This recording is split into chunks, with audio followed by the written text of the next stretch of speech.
What's up, everybody? This is Mitch at BoardCo, and today I'm going to give you a breakdown on Wakesurf board construction, how different boards are made, and why you should care.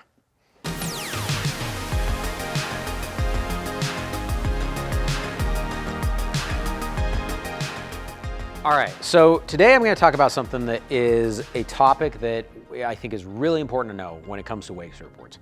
And that is the way boards are constructed, both the materials that go into them as well as the process and the way that the boards are shaped and built, and why you should care.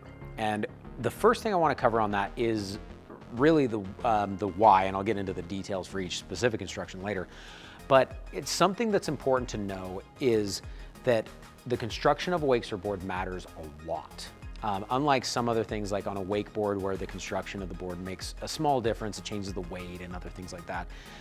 But on a Wakesurf board, the way the board is built makes a dramatic difference in the performance for even a novice level rider to notice.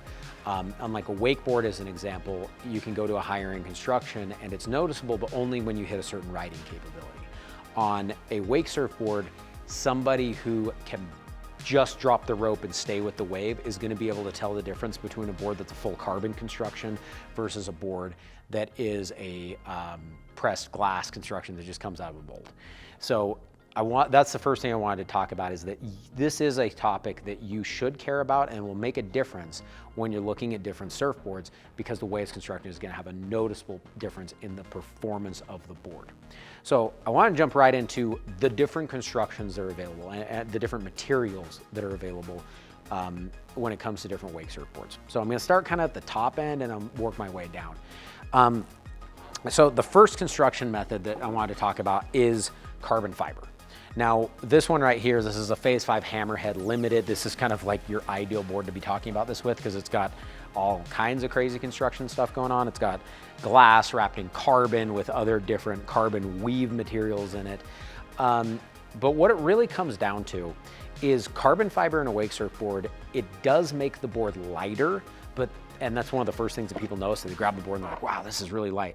But that's not the benefit to it. Being lighter is beneficial to some degree. Some riders actually don't like it when a board's way too light, but the way that the board rides and performs is going to be greatly changed based on the construction and if you integrate carbon fiber into it. Now, this is a really popular construction method when it comes to skim style Wakesurf boards. And the reason why is by having carbon fiber, it makes the board a lot more stiff and rigid, meaning it's not going to bend and flex when it's riding on the wave. If you think of it this way, you're riding along a wave going like this. You've got a wave that's pushing and giving you power here on the back end, and on the front end, it's going to have a little bit of a trough that drops into. Well, if you have a board that's going to flex and bend, it's going to end up like a banana. It's going to have some bend to it, and it's going to change the shape, and that's going to slow the board down a lot. If you have a board that's going to maintain a totally flat, rigid profile, it's going to be much faster. So this is probably the most noticeable.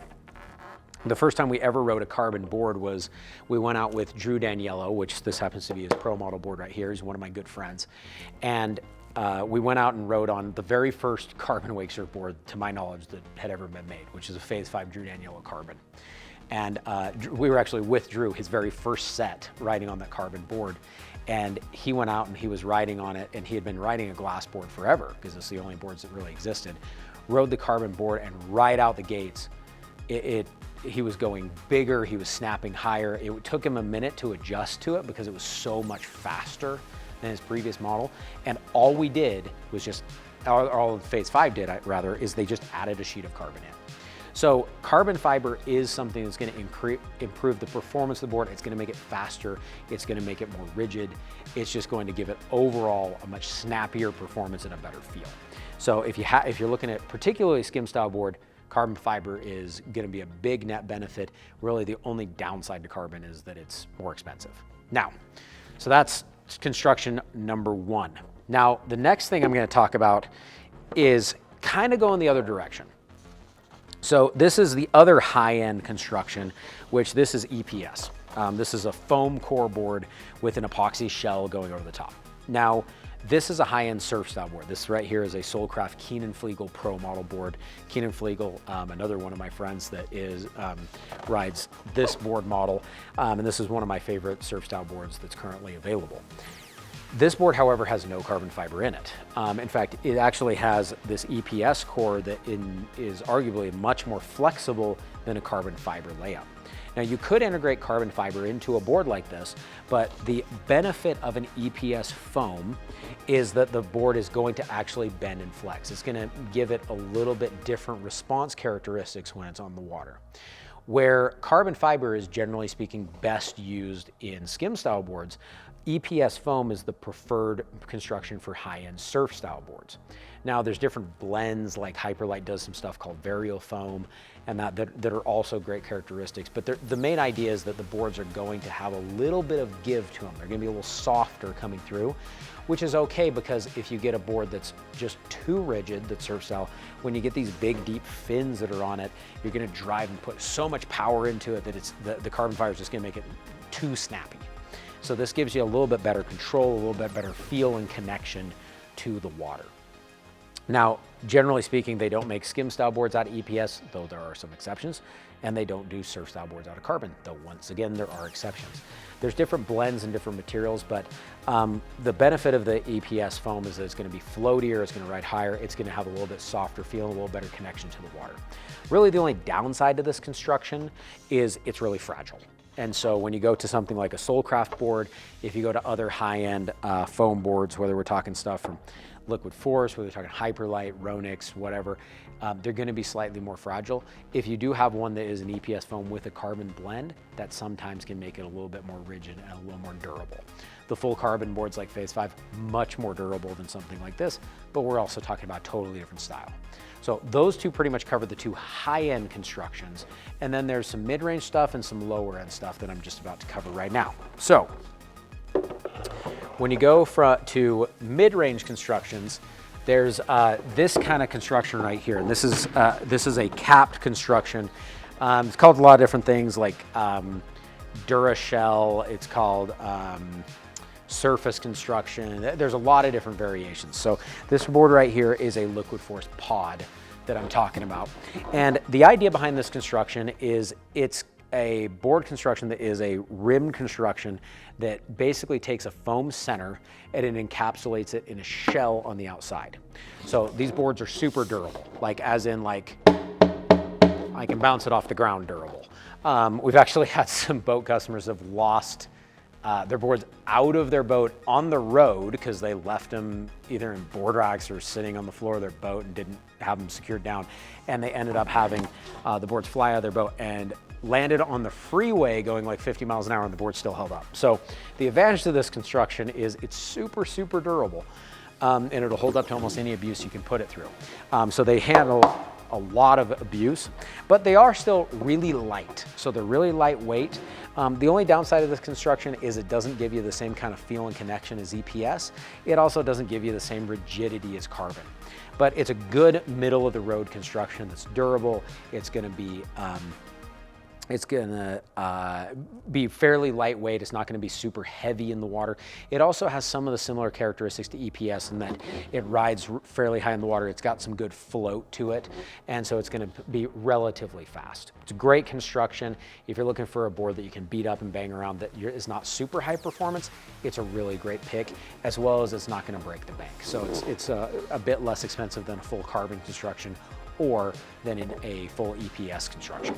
Next, and the last one we'll talk about is compression molding. So this one right here is a Hyperlite broadcast. So this guy right here is a construction that is really similar to the way that a wakeboard is built, meaning that it goes into a press.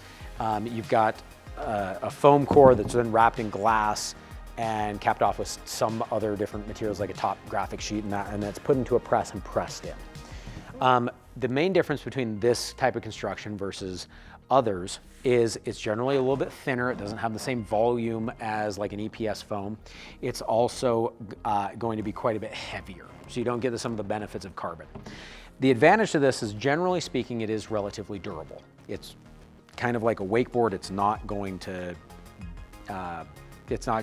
get broken and damaged really easily, but it's also not going to give you some of the same performance characteristics that you get out of carbon fiber, EPS foam, or even like a Durashell construction.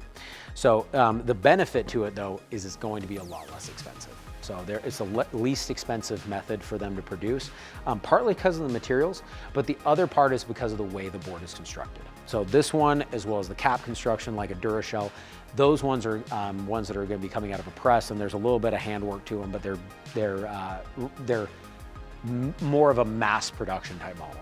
When you go to the EPS style foam boards, as well as the carbon fiber boards, generally speaking, they're hand laid, meaning that they are shaped and made by hand by people. In fact, a lot of the times they're manufactured here in the United States, and they're done one board at a time. They're not mass produced.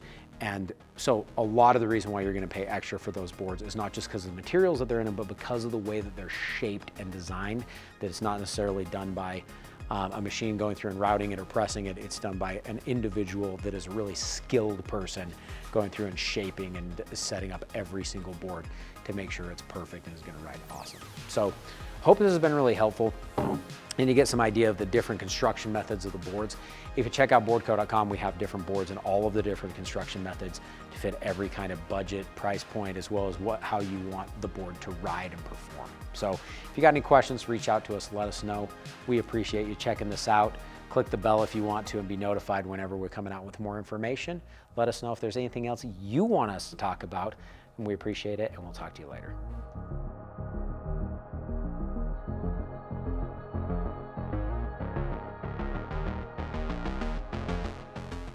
Hey, thanks for checking out this video. If you want to check out more videos like we have, click the subscribe button below and check out the other videos on our channel. We really love the opportunity to be able to share our knowledge and our love of water sports and all the stuff we have going on with you guys. So if you give us a thumbs up, click the bell, click subscribe, and everything else, we would appreciate it a ton, and we can keep you informed. Thanks a ton. We'll see you later.